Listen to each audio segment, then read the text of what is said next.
بسم الله الرحمن الرحيم.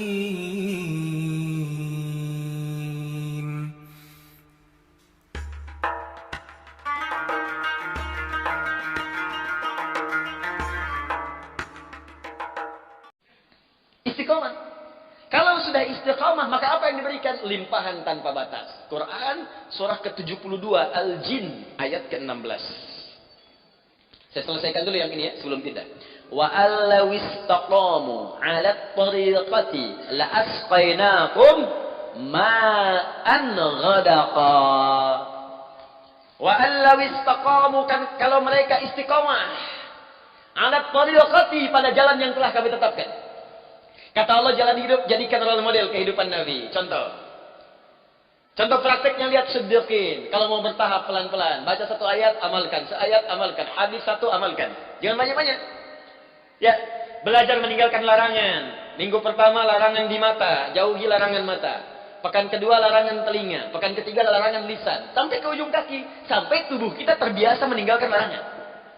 Praktekkan. Kalau istiqamah, wa allaw istaqamu, kalau kalian istiqamah ala tariqati, pada jalan manhaj yang telah aku turunkan ini, la asqainahum ma'an ghadaqa, aku akan limpahkan kepada mereka rizki yang tanpa batas. Karena kalau disampaikan dalam keadaan azan, itu berpeluang besar benarnya. Karena itu, dan Al-Quran tidak ada yang salah. Ma'an ghadaqa di ayat ini bukan berarti air, tapi gambaran dari limpahan yang tiada bertepi. Bukankah kalau dalam saat haus paling enak minum air? Bukankah kalau energi itu hilang, air yang datang bisa menguatkan kembali? Ya kan? Bukankah air bisa menjadikan yang kotor menjadi bersih? Maka rizki itu sifatnya luas. Bisa jadi kemudian materi, bisa uang, bisa ketenangan, bisa limpahan keturunan, dan sebagainya. Istiqamah. Ada satu yang kalau ini benar dilakukan, bukan sekedar rizki, tapi Allah akan mengutus satu malaikat yang menjaga kita sampai wafat. Apa yang dimaksudkan? Kita lihat setelah menunaikan salat isya berjamaah. Subhanakallahumma wa bihamdika asyhadu an la ilaha illa anta astaghfiruka wa atubu ilaik. Assalamualaikum warahmatullahi wabarakatuh.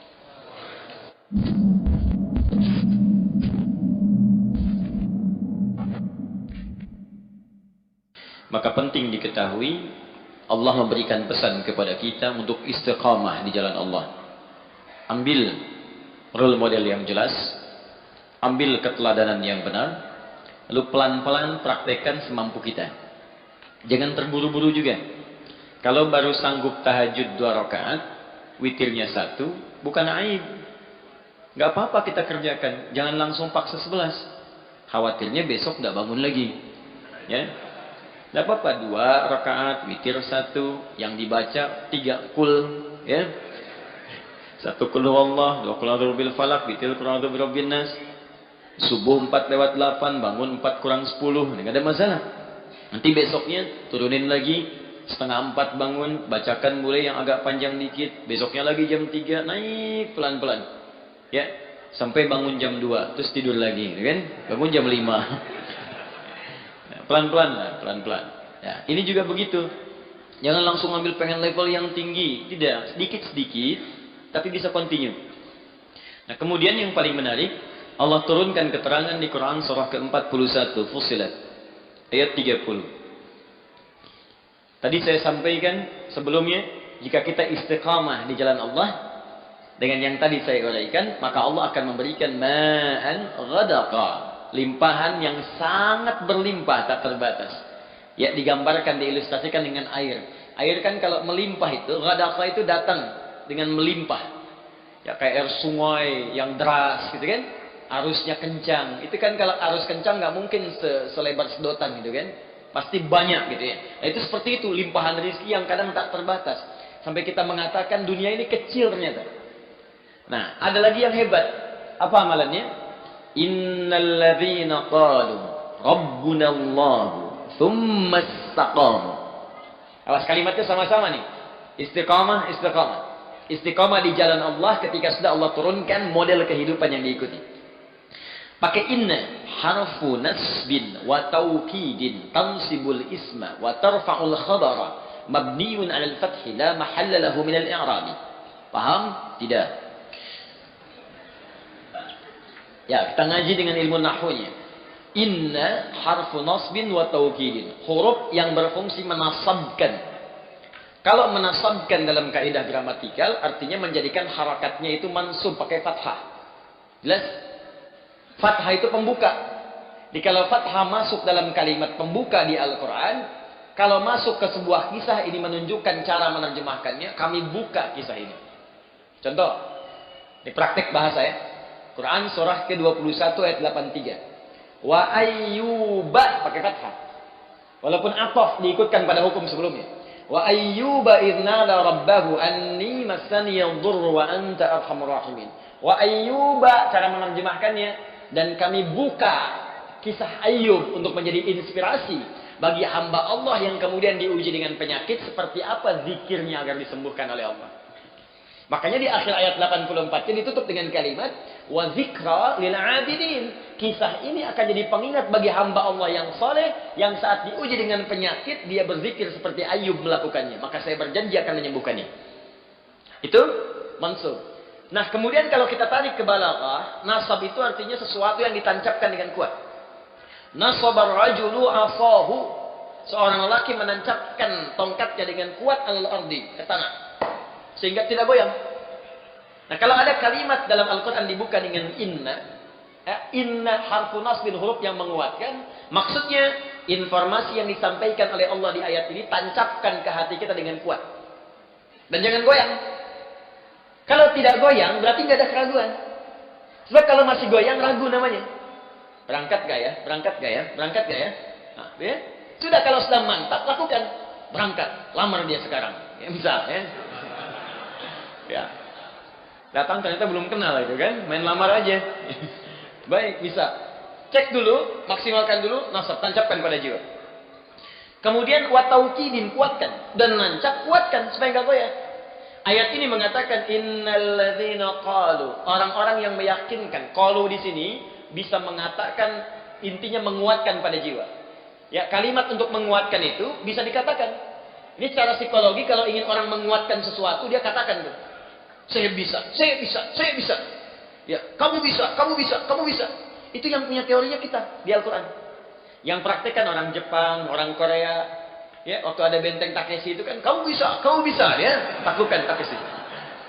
Orang Korea itu kalau kecil-kecil dari TK, nyusul Jepang, disusul sampai sekarang.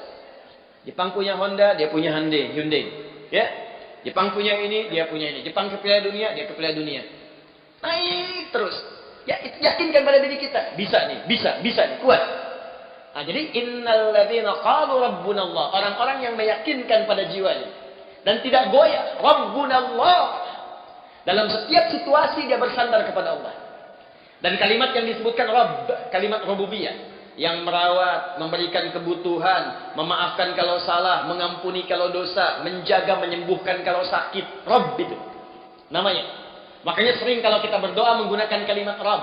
Rabbana atina fid dunya, Rabbana zalamna, Rabbana la tu'akhidna in nasina. Memang itu yang diminta oleh Allah kalau kita sedang punya kesulitan. Turun Quran surah ke-7 ayat 172. Sejak dalam kandungan, kata Allah, tetapkan saya sebagai Tuhan. Kalau kamu yakin, nanti saat kamu butuh apapun, aku akan berikan. Wa idh akhadha rabbuka min bani adama min zuhurihim dzurriyyatahum wa ashhadahum ala anfusihim alastu bi rabbikum qalu bala syahidna. Rabb, maukah engkau menetapkan aku sebagai Tuhan? Kalau terlahir aku akan berikan segala kebutuhanmu. Sakit aku sembuhkan, salah aku maafkan, dosa aku ampuni. Butuh aku berikan segala yang kamu inginkan. Kalau kamu butuhkan dalam kebaikan, aku akan kabulkan. Rabb. Makanya kita tagih janji Allah saat kita ke bumi, kita punya sesuatu, kita panggil Rabb. Nah, kalau orang yakin dengan Allah, dengan sifat rububiyahnya, misal, prakteknya begini. Kalau Anda sedang sakit, yakin Allah pasti sembuhkan. Lalu ikhtiar. Yakin dulu sama Allah. Dia ada kalimat-kalimat, ya Allah, kenapa saya yang sakit, ya Allah? Kenapa bukan tetangga saya saja, ya Allah? Kenapa saya yang diuji begini, ya Allah? Kenapa saya harus mengalami ini, ya Allah? Tidak. Hadirkan dalam jiwa, tancapkan, jangan ragu. Alhamdulillah, ya Allah, engkau pilih saya bukan yang lain. Engkau percaya kepada saya bukan yang lain. Engkau uji saya bukan yang lain. Alhamdulillah, ya Allah. Dan tidak mungkin kau memberikan sebuah ujian kecuali kau sandingkan dengan kemudahan. Lalu Anda bacakan. Tadi yang tadi. Inna ma'al usri Inna ma'al usri. Bacakan itu lalu minta berdoa kepada Allah.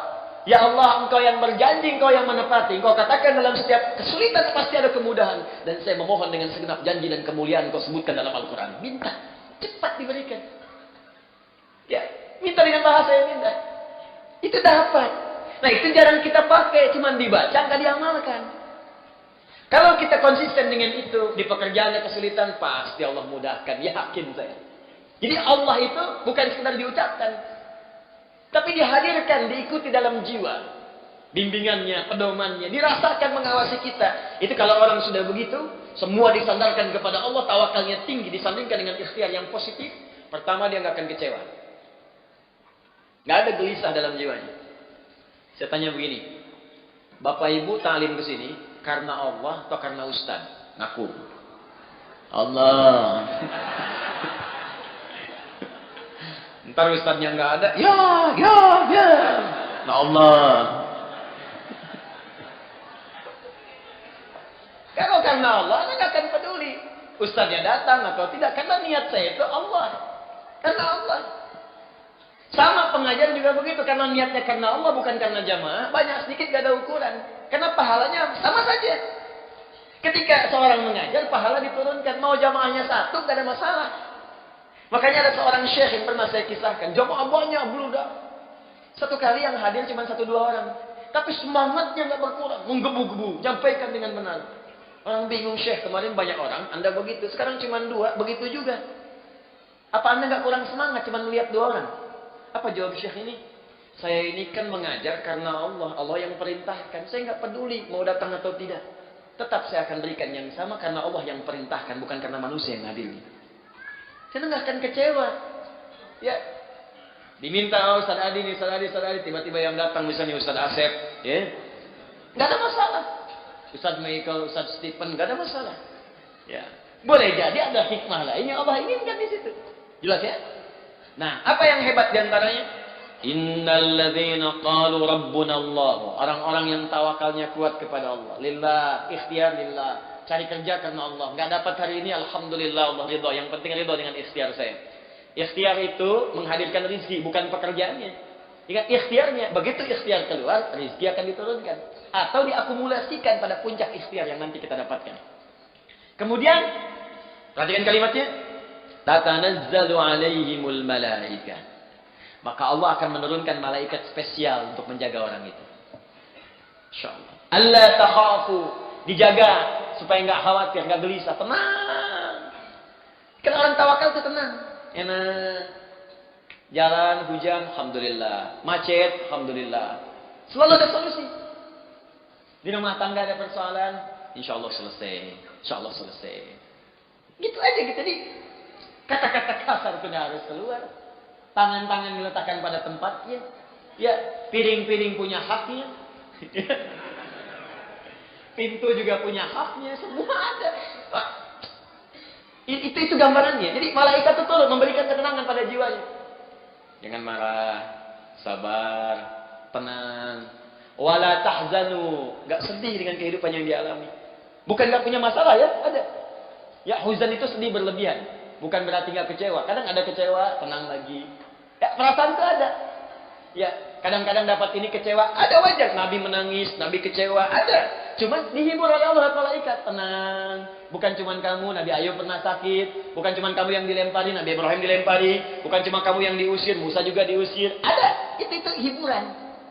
Tasbih, tenang dalam jiwa kita. Wa abshiru bil jannati allati kuntum tu'adun. Dan Allah berikan kemantapan dalam jiwanya. Gak apa-apa capek saat di dunia. Toh pada akhirnya semua orang juga akan capek dan istirahat di alam kuburnya. Cuman saya menantikan surga yang dijanjikan oleh Allah Subhanahu wa ta'ala. Memang kalau gak mau capek, ya di alam kubur. Sepanjang di dunia pasti capek.